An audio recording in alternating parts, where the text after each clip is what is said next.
একদম জল পরিষ্কার। আস্তে আস্তে জাল উঠছে, দেখা যাক জালে কি মাছ আছে।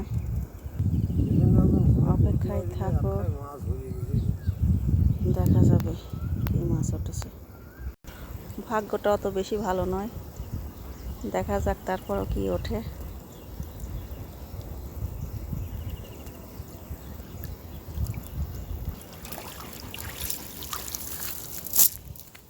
ওঠেনি, একটা চাপলি মাছ উঠেছে। এই দেখো বন্ধুরা, বড় একটা চাপলি, তাজা তরতাজা, সকালের একদম ফ্রেশ মাছ।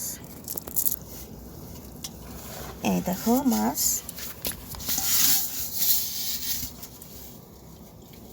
কাইকলে মাছ, চাপলি, অনেক মাছ রয়েছে দেখছো।